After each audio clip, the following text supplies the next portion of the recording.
भारत की पावन भूमि में जब संसार अज्ञान और दुख से घिरा हुआ था, तब करुणा, प्रज्ञा और शांति का प्रकाश बनकर गौतम बुद्ध प्रकट हुए। उनका जीवन स्वयं में एक महान उपदेश था। वे न केवल वाणी से, बल्कि अपने आचरण से भी लोगों को सत्य, अहिंसा और करुणा का मार्ग दिखाते थे। उनके उपदेशों से असंख्य लोग दुख से मुक्त होने लगे और समाज में नैतिक चेतना का जागरण होने लगा।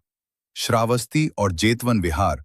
उस समय श्रावस्ती नगर में जेतवन विहार स्थित था, जहां बुद्ध अपने संघ के साथ निवास करते थे। प्रतिदिन राजा, व्यापारी, किसान, स्त्रियां और बालक सभी बुद्ध के उपदेश सुनने आते। बुद्ध का धम्म सरल था, परंतु अत्यंत गहन। सब दुख का कारण तृष्णा है और तृष्णा का क्षय ही निर्वाण है। उनकी करुणा से प्रभावित होकर अनेक लोग ब्राह्मणवादी कर्मकांडों को छोड़कर धम्म के मार्ग पर चल पड़े। ये परिवर्तन सभी को प्रिय नहीं था। कुछ लोग ईर्ष्या और अहंकार से भर उठे। चिंचा का प्रवेश उसी समय एक अत्यंत सुंदर और चतुर स्त्री थी। चिंचा, वह अपने सौंदर्य और वाक्पटुता के लिए प्रसिद्ध थी।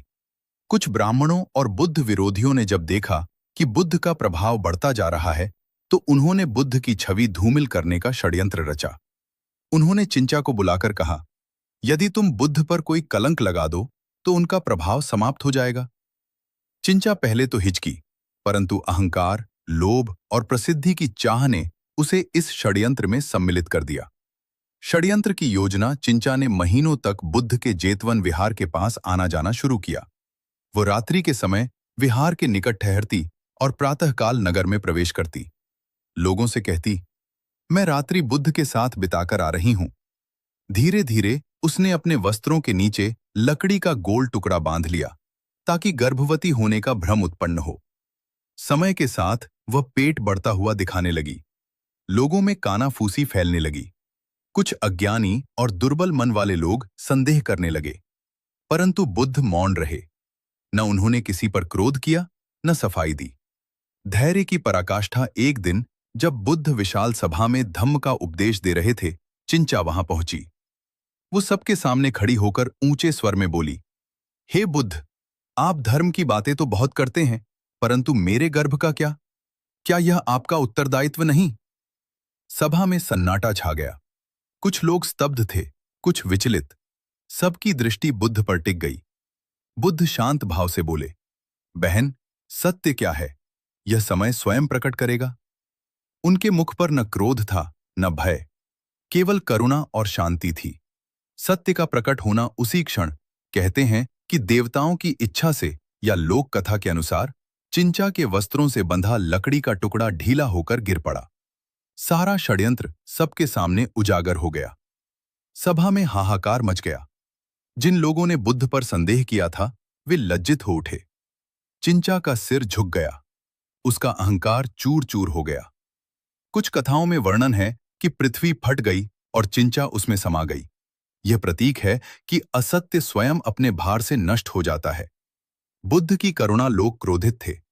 वे चिंचा को दंड देना चाहते थे, परंतु बुद्ध ने उन्हें रोका और कहा, क्रोध से क्रोध नहीं मिटता।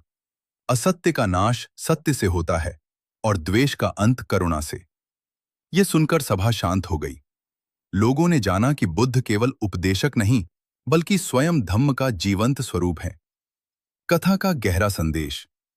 यह कथा केवल एक षड्यंत्र और उसके विफल होने की कहानी नहीं है। इसके भीतर गहरे जीवन संदेश छिपे हैं। सत्य की शक्ति। सत्य को दबाया जा सकता है, पर नष्ट नहीं किया जा सकता। धैर्य और मौन। हर आरोप का उत्तर शब्दों से नहीं, आचरण से देना चाहिए। करुणा का मार्ग। बुद्ध ने अपमान के बाद भी करुणा नहीं छोड़ी। असत्य का परिणाम। छल और कपट अंततः स्वयं को ही नष्ट करते हैं। आज के समय में प्रासंगिकता। आज भी समाज में झूठे आरोप, अफवाहें और चरित्र हनन आम है। बुद्ध और चिंचा की यह कथा हमें सिखाती है कि तुरंत प्रतिक्रिया न दें, सत्य पर अडिग रहें, समय को सत्य प्रकट करने दें, क्रोध के बदले करुणा अपनाएं। उपसंहार।